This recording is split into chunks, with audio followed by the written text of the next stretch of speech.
En fait, dans sa globalité, ce paragraphe, il nous parle de quoi? Quand on regarde, c'est la beauté, la laideur, le haut, le bas, le long, le court. C'est chaque chose et son opposé. Et donc, c'est la dualité, en fait.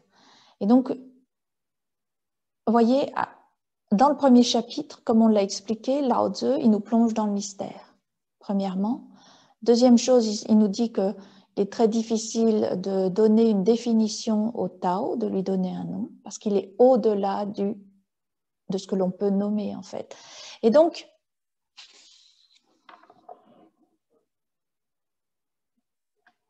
excusez-moi, il y a des choses qui se passent sur l'ordi. Et là, dans le deuxième chapitre, en fait, il explique pourquoi il a présenté les choses comme ça dans le premier chapitre. Et donc, en fait, là, il est en train de nous expliquer que, ben oui, c'est un monde de dualité. Et donc, chaque chose n'existe qu'avec son opposé. C'est la première chose.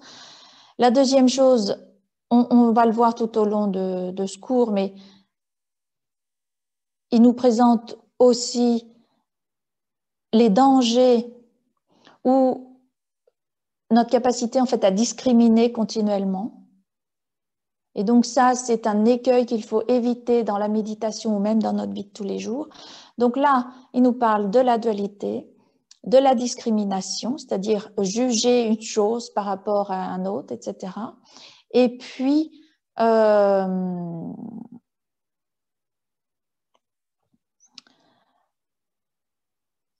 et il nous dit que le Tao, il est au-delà de la dualité, en fait. Donc, il est en train de nous présenter l'état des lieux. On vit dans un monde de dualité, mais il y a une approche qui peut être au-delà de ça, donc dans la non-dualité, en fait. Et donc,